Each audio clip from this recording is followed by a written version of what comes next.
Good morning everyone. Today we will discuss about poem number 9, that is What If. This poem is written by Shel Silverstein. So student, सबसे पहले आपको इस poem का meaning पता होना चाहिए। इस पोएम का मीनिंग क्या है कि क्या हो अगर। बच्चों, आपके साथ भी बहुत बार ऐसा होता होगा कि आपके माइंड में बहुत सारे ऐसे क्वेश्चंस आते होंगे कि क्या हो अगर ये हो जाए, क्या हो अगर वो हो जाए। तो ये पोएम भी इसी से रिलेटेड है। यहाँ पे व्हाट इफ से रिलेटेड बहुत से क्वेश्चंस भी गिवन होंगे आपको। So now let's start our new poem. Are there times when your mind fills with fear, कि क्या कभी आपके साथ ऐसा होता है कि कभी आपका जो माइंड है वो फियर से फिल हो जाए। हैव यू एवर थॉट, क्या आपने कभी ऐसा सोचा है। What if something dangerous happens to me और द पीपल अराउंड मी आपको ही डिस्क्राइब कर रहा है कि क्या आपने कभी ऐसा सोचा है कि कभी आपके साथ कुछ डेंजरस हो जाए या आपके आसपास जो भी लोग रहते हैं उनके साथ कुछ डेंजरस हो जाए तो क्या होगा। What if the world stops revolving around the sun, क्या होगा यदि वर्ल्ड जो है वो सन के चारों ओर रिवॉल्विंग करना, घूमना जो है वो स्टॉप कर दे। What if the sun does not rise in the morning, क्या होगा यदि जो सन है वो मॉर्निंग में राइज ना हो। हियर इज़ अ पोएम, यहाँ पे पोएम आपको गिवन है which talks about some more such what ifs.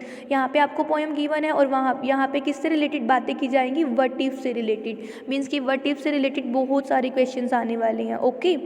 Last night while I lay thinking here some what if scrolled inside my ear. बच्चों, यहाँ पे जो पोइट है वो क्या कहते हैं कि लास्ट नाइट वाइल आई ले, जब मैं लेटा हुआ था और यहाँ पे और मैं क्या कर रहा था, सोच रहा था। Some what if scrolled inside my ear, कुछ जो वट इफ्स है वो मेरे ईयर्स में, मेरे ईयर के अंदर जो है वो क्रोल्ड कर रहे थे। क्रोल्ड का मीनिंग क्या होता है, हलचल करना।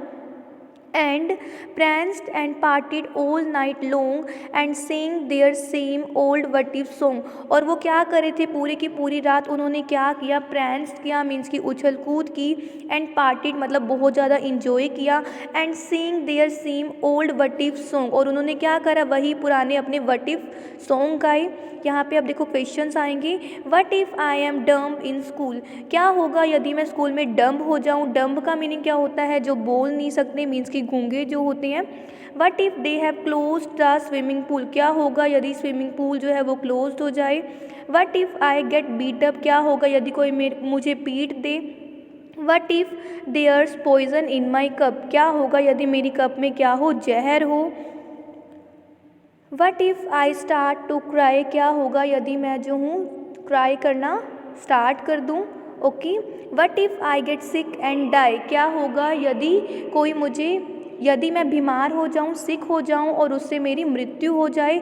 What if I flunk that test, क्या होगा यदि मैं वो टेस्ट जो हूँ फ्लंक हो जाऊँ, उस टेस्ट में फ्लंक हो जाऊँ। फ्लंक का मीनिंग क्या होता है, फेल हो जाना। What if green hair grows on my chest, क्या होगा यदि मेरी चेस्ट पर ग्रीन हेयर जो है वो ग्रो होने स्टार्ट हो जाए। What if nobody likes me, क्या होगा यदि कोई भी मुझे पसंद ना करे। What if a bolt of lightning strikes me, क्या होगा यदि आसमानी बिजली मेरे ऊपर स्ट्राइक कर दे। What if I don't grow taller, क्या होगा यदि मैं जो हूँ लंबा ना हो पाऊँ। What if my head starts getting smaller, क्या होगा यदि जो मेरा हेड है वो छोटा छोटा होना स्टार्ट कर दे। What if the fish won't bite, क्या होगा यदि जो फिश है वो ना काटे। What if the wind tears up my kite, क्या होगा यदि जो विंड है, हवा है, वो मेरी काइट को टीयर अप कर दे, मीन्स कि फाड़ दे। What if they start a war, क्या होगा यदि वह वॉर स्टार्ट कर दे। What if my parents get divorced, क्या होगा यदि मेरे जो पेरेंट्स हैं वो डिवोर्स ले लें। What if the bus is late, क्या होगा यदि जो बस है वो लेट हो जाए। What if my teeth don't grow in straight, क्या होगा यदि जो मेरे टीथ है वो सीधे सीधे ग्रो ना हो। What if I tear my pants, क्या होगा यदि मैं अपनी पैंट्स को टीयर करना स्टार्ट कर दूँ, टीयर कर दूँ, फाड़ दूँ। What if I never learn to dance, क्या होगा यदि मैं डांस करना ना सीख पाऊँ। Everything seems well and then the night time what if strikes again.